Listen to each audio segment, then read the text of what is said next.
मित्रों, एक बार फिर से आप सभी का स्वागत है हमारे इस चैनल में। आज के इस वीडियो में हम सभी लोग टीजीटी और पीजीटी चित्रकला की तैयारी के लिए प्रैक्टिस सेट हल करेंगे और इस प्रैक्टिस सेट में आपको 125 प्रश्न मिलेंगे जो कि आपके एग्जाम के लिए लाभदायक है। तो चलिए आज के इस प्रैक्टिस सेट को हल करते हैं। उम्मीद है आपको ये प्रैक्टिस सेट अच्छा लगेगा। अगर वीडियो अच्छा लगे तो वीडियो को लाइक कीजिए और शेयर कीजिए। तो प्रश्न नंबर 1 देखते हैं। राग का टीला निम्नलिखित किस नवपाषाणिक स्थल से संबंधित है? 4 विकल्प दिया गया है। आपको बताना है कि राग का टीला निम्नलिखित किस नवपाषाणिक स्थल से संबंधित है। तो सही जवाब होगा यहाँ पे ऑप्शन बी, सयंकल्लू। अगला प्रश्न है, भारत में किस शिलाश्रय से सर्वाधिक चित्र प्राप्त हुए हैं? बताइए, भारत में किस शिलाश्रय से सबसे ज़्यादा चित्र मिले हुए हैं? तो यहाँ पे सही जवाब होगा ऑप्शन बी, भीमबेटका। अगला प्रश्न है, निम्नलिखित में कौन सा स्थल प्रागैतिहासिक चित्रकला के लिए प्रसिद्ध है? प्रागैतिहासिक चित्रकला के लिए कौन सा स्थल प्रसिद्ध है? सही जवाब होगा ऑप्शन बी, भीमबेटका। अगला देखते हैं, भारत में चांदी की उपलब्धता के प्राचीनतम साक्ष्य मिलते हैं कहाँ पे? आपको बताना है। सही जवाब होगा ऑप्शन ए, हड़प्पा संस्कृति में भारत में चांदी की उपलब्धता के प्राचीनतम साक्ष्य मिलते हैं। चलिए अगला प्रश्न देखते हैं, प्रश्न नंबर 5। हड़प्पा में मिट्टी के बर्तनों पर सामान्यतः किस रंग का उपयोग हुआ था? हड़प्पा में मिट्टी के बर्तनों पर सामान्यतः किस रंग का उपयोग किया गया है? सही जवाब होगा ऑप्शन ए, लाल। अगला प्रश्न है, निम्नलिखित पशुओं में से किस एक का हड़प्पा संस्कृति में पाई मुहरों और टेराकोटा कलाकृतियों में निरूपण नहीं हुआ था?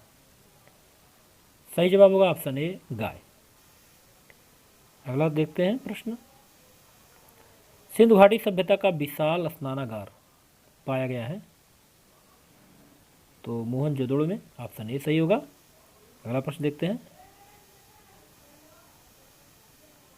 निम्नलिखित में से किसका सुमेल नहीं है? आपको बताना है सुमेल किसका नहीं है। तो यहाँ पे सही जवाब होगा ऑप्शन सी, कालीबंगा हरियाणा में ये सुमेल नहीं है। बाकी आलमगीरपुर उत्तर प्रदेश में है, रोपड़ पंजाब में है, लोथल गुजरात में है। तो यहाँ पे सही विकल्प होगा ऑप्शन सी, कालीबंगा हरियाणा। अगला देखते हैं, हड़प्पा स्थल सभ्यता स्थल जो लोथल स्थित है कहाँ पे? सही जवाब होगा ऑप्शन ए, गुजरात में। अगला प्रश्न है, सिंधु घाटी के लोग पूजा करते थे, सिंधु घाटी के लोग किसकी पूजा करते थे? सही जवाब होगा ऑप्शन ए, पशुपति की पूजा करते थे सिंधु घाटी के लोग। आगे प्रश्न देखते हैं, मोहनजोदड़ो एवं हड़प्पा की पुरातात्विक खुदाई के प्रभारी कौन थे? तो उस समय जो खुदाई के प्रभारी थे वो थे sir John Marshall. Option B यहाँ पे सही होगा। अगला देखते हैं, हड़प्पा का उत्खनन करने वाला प्रथम पुरातत्वविद जो इसके महत्व को नहीं समझ पाया था? सही जवाब होगा ऑप्शन ए, एकंदम। आगे देखते हैं, अगला प्रश्न है, हड़प्पा निम्नलिखित में से किस सभ्यता से संबंध रखता है? सही जवाब होगा ऑप्शन बी, सिंधु घाटी सभ्यता से। आगे प्रश्न देखते हैं, प्रश्न नंबर 14, सिंधु सभ्यता का कौन सा स्थल भारत में स्थित है? तो सिंधु सभ्यता का जो लोथल है वो भारत में स्थित है। ऑप्शन सी यहाँ पे सही होगा। आगे देखते हैं, प्रश्न नंबर 15, सिंधु सभ्यता के विकसित अवस्था में निम्नलिखित में से किस स्थल से घरों में कुएं के अवशेष मिले हैं? सही जवाब होगा यहाँ पे ऑप्शन डी, मोहनजोदड़ो। मोहनजोदड़ो के घरों में कुएं के अवशेष मिले हुए हैं। अगला देखते हैं, प्रश्न नंबर 16, सिंधु घाटी सभ्यता की खोज निकालने में जिन दो भारतीयों का नाम जुड़ा है वो कौन है? सही जवाब होगा ऑप्शन ए, राखलदास बनर्जी और दयाराम साहनी।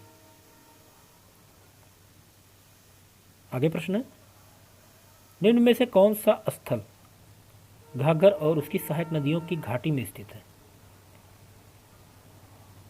ऑप्शन डी सही होगा, बनमाली। अगला प्रश्न है, हड़प्पा संस्कृति के संदर्भ में शैलकृत स्थापत्य के प्रमाण कहाँ पर मिले हुए हैं? तो हड़प्पा या हड़प्पन संस्कृति के संदर्भ में शैल के स्थापत्य के प्रमाण जो मिले हुए हैं वो धौलावीरा से मिले हुए। ऑप्शन बी यहाँ पे सही होगा। अगला प्रश्न है, वस्त्रों के लिए कपास की खेती का आरंभ सबसे पहले किसने किया? वस्त्रों के लिए कपास की खेती का आरंभ करने वाले सबसे पहले भारत में थे। ऑप्शन डी यहाँ पे सही होगा। आगे देखते हैं, निम्न स्थलों पर किस एक स्थान पर सिंधु घाटी सभ्यता से संबंध विख्यात वृषभ मुद्रा प्राप्त हुई थी? सही जवाब होगा ऑप्शन डी, मोहनजोदड़ो। अगला प्रश्न है, निम्नलिखित में से किस पशु का अंकन हड़प्पा संस्कृति की मोहरों पर नहीं मिलता है? किस पशु का अंकन हड़प्पा की मोहरों पर नहीं मिलता है? तो यहाँ पे सही जवाब होगा ऑप्शन सी, घोड़ा। अगला प्रश्न है, मृड़पटिका पर उत्कीर्ण सिंह युक्त देवता की कृति प्राप्त हुई है। तो सही जवाब होगा यहाँ पे ऑप्शन बी, कालीबंगा से। आगे देखते हैं, त्रयी नाम है, त्रयी, तो तीनों वेदों को त्रयी कहा गया है। ऑप्शन ए सही होगा। अगला प्रश्न देखते हैं, वैदिक नदी कुभा का स्थान कहाँ निर्धारित होना चाहिए? तो इन चारों विकल्पों में से अफगानिस्तान सही है। ऑप्शन ए सही होगा। अगला देखते हैं प्रश्न नंबर 25, भारत के किस स्थल की खुदाई से लौह धातु के प्रचलन के प्राचीनतम प्रमाण मिले हैं? तो लौह धातु के प्राचीनतम प्रमाण मिले हुए हैं अंतर्जी खेड़ा से। ऑप्शन बी यहाँ पे सही होगा। आगे देखते हैं, आध्यात्म ज्ञान के विषय में नचिकेता और यम का संवाद किस उपनिषद से प्राप्त होता है? सही जवाब होगा ऑप्शन सी, कठोपनिषद से। चलिए अगला देखते हैं प्रश्न नंबर 27, उपनिषद पुस्तकें हैं किस पर आधारित हैं? तो उपनिषद जो पुस्तकें हैं वो दर्शन पर आधारित हैं। ऑप्शन डी यहाँ पे सही होगा। चलिए अगला देखते हैं प्रश्न नंबर 28, उपनिषद का मुख्य विषय क्या है? तो उपनिषद का जो मुख्य विषय है वो दर्शन है। ऑप्शन बी यहाँ पे सही होगा। अगला प्रश्न देखते हैं प्रश्न नंबर 29, ऋग्वेद में निम्नांकित किन नदियों का उल्लेख अफगानिस्तान के साथ आर्यों के संबंध का सूचक है? बिल्कुल सही जवाब होगा ऑप्शन सी, कुभा और कुल। अगला प्रश्न देखते हैं प्रश्न नंबर 30, ऋग्वैदिक काल में निष्क शब्द का प्रयोग हुआ है और एक आभूषण के लिए होता था, लेकिन परवर्ती काल में इसका प्रयोग किस अर्थ में हो रहा है? सही जवाब होगा ऑप्शन डी, सिक्के। आगे देखते हैं प्रश्न नंबर 31, ऋग्वैदिक काल में निष्क किस अंग का आभूषण है? बिल्कुल सही जवाब होगा ऑप्शन बी, गले का। आगे देखते हैं 32 नंबर, बोजक कोई महत्वपूर्ण है क्योंकि? बोजक कोई किस लिए महत्वपूर्ण है? तो इन चारों विकल्पों में जो सही विकल्प है ऑप्शन बी सही होगा। यहाँ से प्राप्त अभिलेखों में वैदिक देवता एवं देवियों का उल्लेख मिलता है। आगे देखते हैं, निम्नलिखित अभिलेखों में से कौन सा ईरान से भारत में आर्यों के आने का सूचना देता है? सही जवाब होगा ऑप्शन सी, बोजक कोई। अगला प्रश्न है, जिस ग्रंथ में पुरुष मेघ का उल्लेख हुआ है कौन सा ग्रंथ है? सही जवाब होगा ऑप्शन सी, शतपथ ब्राह्मण। आगे देखते हैं, गोत्र शब्द का प्रयोग सर्वप्रथम कहाँ पर हुआ था? तो गोत्र शब्द का सबसे पहले प्रयोग ऋग्वेद में हुआ। ऑप्शन बी यहाँ पे सही होगा। अगला प्रश्न है, उस जनजाति का नाम बताइए जो ऋग्वैदिक आर्यों के पंचजन से संबंधित नहीं है। बिल्कुल सही जवाब होगा ऑप्शन डी, कीकट।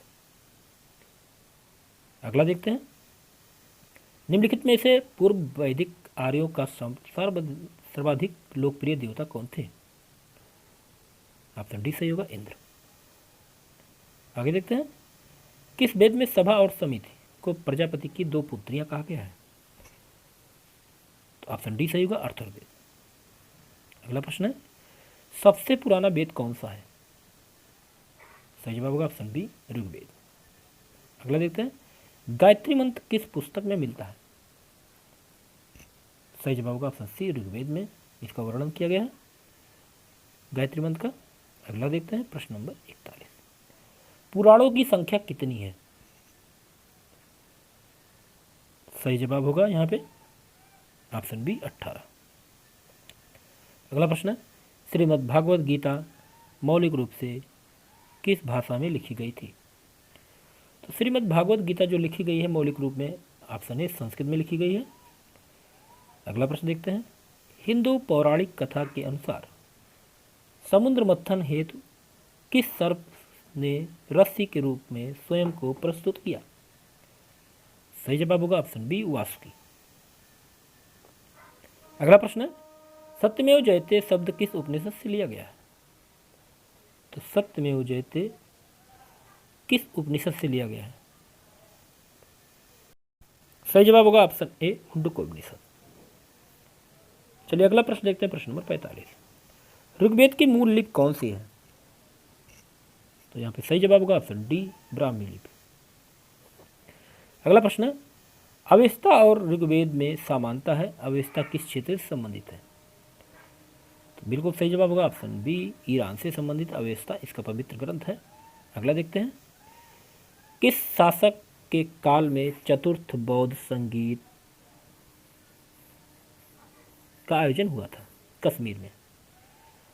सही जवाब होगा यहाँ पे ऑप्शन सी कनिष्क। आगे देखते हैं, आलार कलाम कौन थे? तो आलार कलाम जो थे वो बुद्ध के एक गुरु थे, ऑप्शन डी यहाँ पे बिल्कुल सही होगा। अगला प्रश्न है, भारतीय कला में बुद्ध के जीवन की किस घटना का चित्रण मृग सहित चक्र द्वारा हुआ है?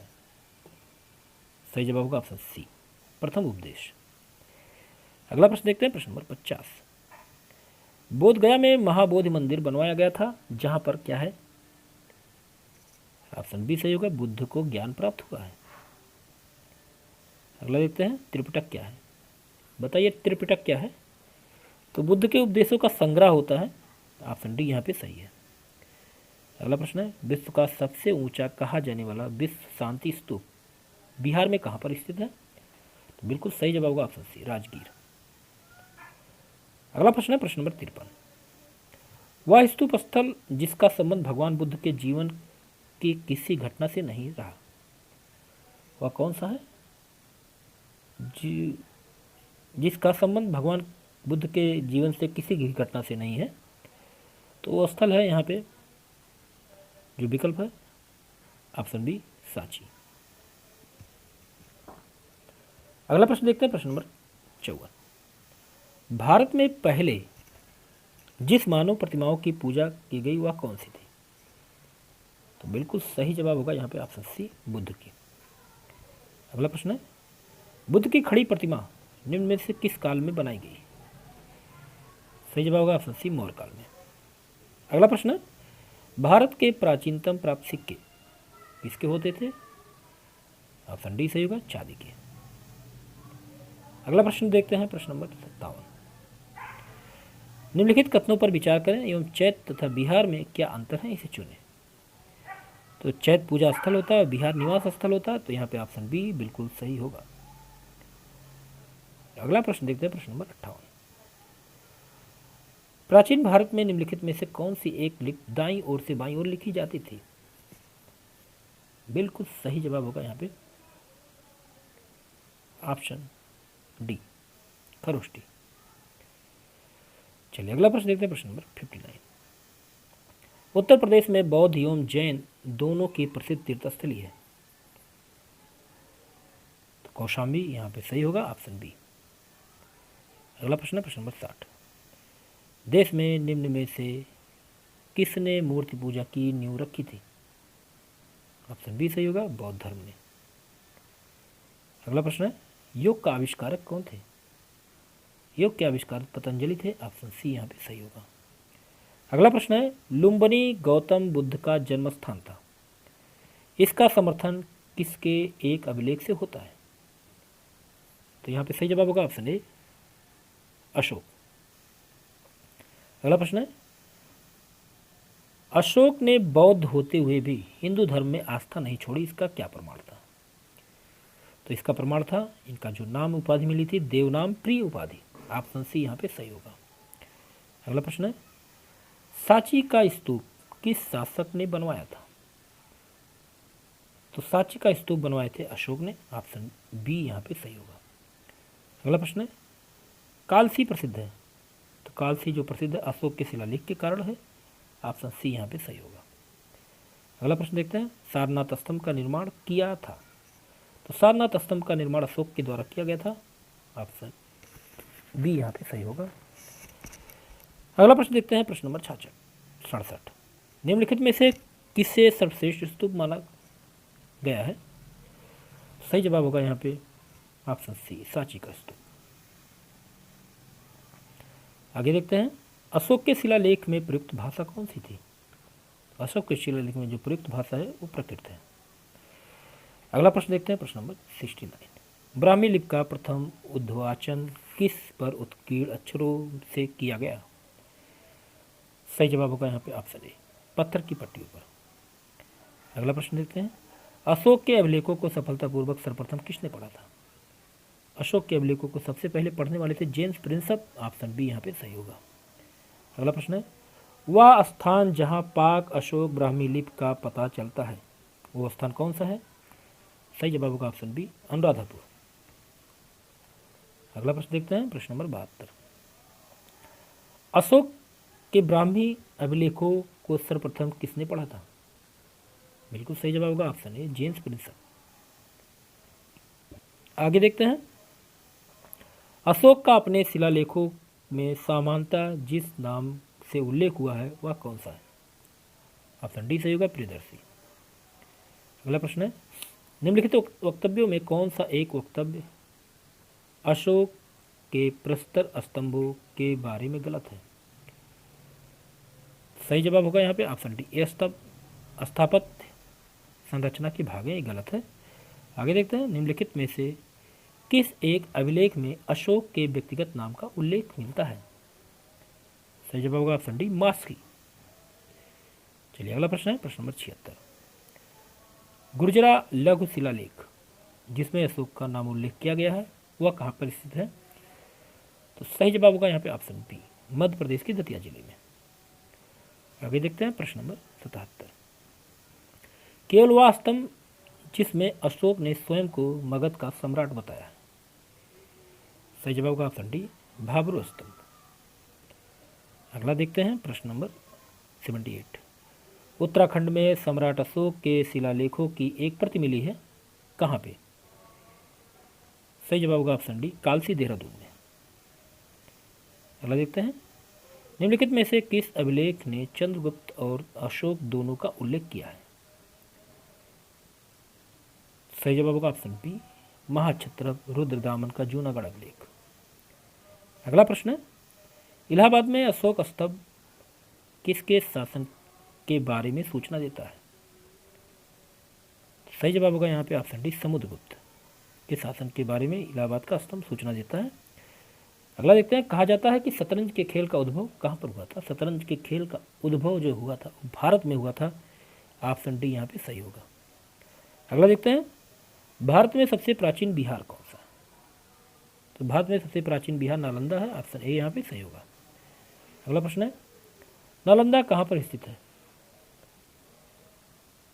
ऑप्शन डी सही होगा बिहार में।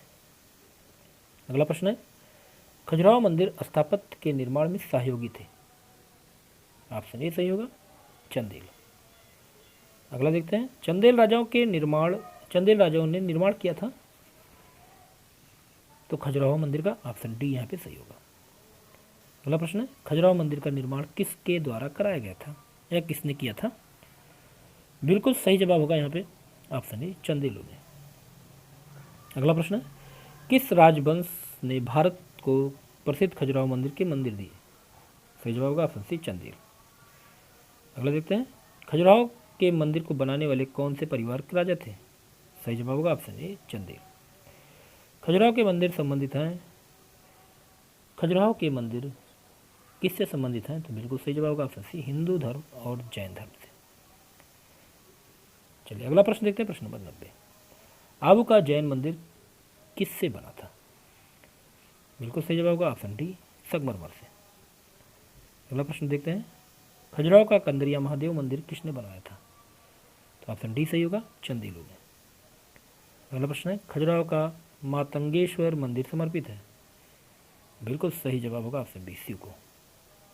अगला प्रश्न है, निम्न में से कौन सा मंदिर खजुराहो में नहीं है? कौन सा मंदिर खजुराहो में नहीं है? ऑप्शन सी सही होगा, दशावतार मंदिर जो है वो खजुराहो में नहीं है। अगला प्रश्न देखते हैं, प्रश्न नंबर 94, निम्न में से सही युग्म का चुनाव करिए। जो सही है उसको आपको चुनाव करना है। तो खजुराहो मंदिर चंदेलों के द्वारा बनवाया गया था, ये बिल्कुल सही है, बाकी सब गलत है। अगला प्रश्न देखते हैं, भीमबेटका किसके लिए प्रसिद्ध है? भीमबेटका गुफा शैल चित्रों के लिए प्रसिद्ध है, ऑप्शन ए यहाँ पे सही होगा। अगला प्रश्न है, निम्नलिखित में से किस केंद्र में से 100 से अधिक बौद्ध गुफाएं हैं? बिल्कुल सही जवाब ऑप्शन सी कनेरी। अगला प्रश्न है, एलिफेंटा की गुफाएं निम्न धर्म के मतावलंबियों के उपयोग के लिए काट कर बनाई गई थी? ऑप्शन सी सही होगा, शैव धर्म। अगला प्रश्न है, एलिफेंटा के प्रसिद्ध शैल को काटकर बनाए गए मंदिर का श्रेय दिया जाता है? तो राष्ट्रकूटों को दिया जाता है, ऑप्शन डी यहाँ पे सही होगा। अगला प्रश्न देखते हैं, प्राचीन भारत में गुप्त काल से संबंधित गुफा चित्रांकन के केवल 2 उदाहरण उपलब्ध हैं। इनमें से एक अजंता की गुफाओं में किया गया है चित्रांकन। गुप्त काल के चित्रांकन का दूसरा अवशिष्ट किस स्थान पर उपलब्ध है? बिल्कुल सही जवाब होगा ऑप्शन ए बाघ की गुफा में। अगला प्रश्न है, प्राचीन भारत में प्राचीनतम शैलकृत गुफाएं कहाँ पर है? ऑप्शन ए सही होगा, नासिक, एलोरा और अजंता। अगला प्रश्न देखते हैं, एलोरा की गुफाएं और शैलकृत मंदिर क्या है? ऑप्शन डी सही होगा, हिंदू, बौद्ध और जैनों की कृत मंदिर है। अगला प्रश्न देखते हैं, प्रश्न नंबर 102, बौद्ध, हिंदू एवं जैन शैलकृत गुफाएं एक साथ विद्यमान हैं? ऑप्शन सी सही होगा, एलोरा में। अगला देखते हैं, निम्न स्थानों में से बौद्ध गुफा मंदिरों के लिए कौन सा प्रसिद्ध है? ऑप्शन सी सही होगा, अजंता। अगला प्रश्न देखते हैं, प्रश्न नंबर 104, एलोरा गुफाओं का निर्माण किसने करवाया था? ऑप्शन सी होगा, राष्ट्रकूटों ने। अगला प्रश्न देखते हैं, किस वंश ने एलोरा के कैलाश मंदिर का निर्माण कराया था? ऑप्शन ए सही होगा, राष्ट्रकूट। अगला प्रश्न है, एलोरा का विख्यात शिव मंदिर किस राजवंश के समय बनवाया गया था? सही जवाब होगा ऑप्शन ए राष्ट्रकूट। अगला प्रश्न है, किस धर्म को राष्ट्रकूट का संरक्षण प्राप्त था? किस धर्म को राष्ट्रकूट का संरक्षण प्राप्त हुआ था? ऑप्शन बी सही होगा, जैन धर्म। अगला प्रश्न है, प्रश्न नंबर 108, पहाड़ी काटकर एलोरा के विख्यात कैलाश मंदिर का निर्माण किसने करवाया था? ऑप्शन डी सही होगा, राष्ट्रकूटों ने। अगला प्रश्न है, एलोरा के प्रसिद्ध कैलाश मंदिर का निर्माण से कौन सा शासक वंश संबंध रहा? सही जवाब होगा ऑप्शन डी, राष्ट्रकूट। अगला प्रश्न है, एलोरा के प्रसिद्ध कैलाश मंदिर के निर्माण को आप किस राजवंश से संबंध करेंगे? ऑप्शन सी सही होगा, राष्ट्रकूट। अगला प्रश्न देखते हैं, एलोरा के प्रसिद्ध शिव मंदिर का निर्माता राष्ट्रकूट नरेश कौन थे? ऑप्शन सही होगा यहाँ पे बी, कृष्णप्रथम। अगला प्रश्न है, अजंता एलोरा गुफाएं कहाँ पे? अजंता एलोरा की गुफाएं महाराष्ट्र में हैं, ऑप्शन सी सही होगा। अगला प्रश्न है, अजंता और एलोरा की गुफाएं किस नगर से संबंध रखते हैं? तो बिल्कुल सही जवाब होगा ऑप्शन सी, औरंगाबाद। अगला प्रश्न है, निम्नलिखित स्थानों में से किस एक में राष्ट्रकूटों द्वारा एलोरा पहाड़ी में निर्मित गुफाएं मंदिर स्थित हैं? सही जवाब होगा ऑप्शन ए, औरंगाबाद, महाराष्ट्र। आगे देखते हैं, अगला प्रश्न है, प्रश्न नंबर 115, कोड़ाल का सूर्य मंदिर किसने बनवाया था? तो कोड़ाल का सूर्य मंदिर बनवाया था नरसिंह देव बर्मन ने, ऑप्शन ए सही होगा। अगला देखते हैं, निम्नलिखित में से कौन सा सूर्य मंदिर है? सूर्य का मंदिर है, तो यहाँ पे सही जवाब होगा कोड़ाल का मंदिर, ऑप्शन सी यहाँ पे सही होगा। अगला देखते हैं, प्रश्न नंबर 117, लिंगराज मंदिर अवस्थित है? तो लिंगराज मंदिर जो अवस्थित है वो है भुवनेश्वर में। ऑप्शन ए यहाँ पे सही होगा। चलिए अगला प्रश्न देखते हैं, प्रश्न नंबर 118। उड़ीसा में नष्ट होने से बचे निम्नलिखित मंदिरों में सबसे बड़ा और सबसे ऊंचा मंदिर कौन सा है? ऑप्शन सी सही होगा, लिंगराज मंदिर। अगला प्रश्न देखते हैं, अंकोर वाट का मंदिर कहाँ स्थित है? अंकोर वाट का मंदिर कहाँ पे स्थित है? ऑप्शन डी सही होगा, चंपा। सॉरी, अंकोर वाट का मंदिर जो स्थित है वो कंबोडिया में है। ऑप्शन सी यहाँ पे सही होगा। अगला देखते हैं, अंकोर वाट का विष्णु मंदिर कहाँ पर है? तो ऑप्शन सी सही होगा, कंबोडिया में। अगला प्रश्न है, कौन से बृहत मंदिर के प्रारंभिक अभिकल्पना तथा निर्माण सूर्यवर्मन द्वितीय के राजकाल के दौरान हुआ? तो यहाँ पे सही जवाब होगा ऑप्शन बी, अंकोर वाट का मंदिर। अगला प्रश्न देखते हैं, गोविंद महल जो हिंदू वास्तुकला का अप्रतिम उदाहरण है, ये कहाँ पर स्थित है? तो गोविंद महल जो हिंदू वास्तुकला का अप्रतिम उदाहरण है वो स्थित है दतिया में। ऑप्शन ए यहाँ पे सही होगा। अगला प्रश्न है, द्रविड़ शैली के मंदिरों में गोपुरम से क्या तात्पर्य है? तो द्रविड़ शैली के मंदिरों में गोपुरम से तात्पर्य है तोरण के ऊपर बने अलंकृत एवं बहुमंजिला भवन से। अगला प्रश्न है, भुवनेश्वर तथा पुरी के मंदिर किस शैली में निर्मित है? भुवनेश्वर तथा जगन्नाथपुरी के मंदिर किस शैली में निर्मित है? तो यहाँ पे ऑप्शन ए सही होगा, नागर। अगला प्रश्न देखते हैं, प्रश्न नंबर 125 और इस वीडियो का लास्ट प्रश्न है, श्रवणबेल गोला में गोमतेश्वर की मूर्ति का निर्माण किसके शासनकाल में या किसने करवाया था? सही जवाब होगा ऑप्शन डी, चामुंड राय। तो यहाँ आपके 125 प्रश्न पूरे होते हैं। उम्मीद है आज का ये वीडियो आपको अच्छा लगेगा, और अगर आपको वीडियो अच्छा लगे तो वीडियो को लाइक ज़रूर कर दीजिएगा और शेयर कर दीजिएगा अधिक से अधिक लोगों को। अगले वीडियो में ऐसे कुछ प्रैक्टिस सेट के साथ फिर मिलते हैं, तब तक के लिए जय हिंद, जय भारत, आपका दिन शुभ हो।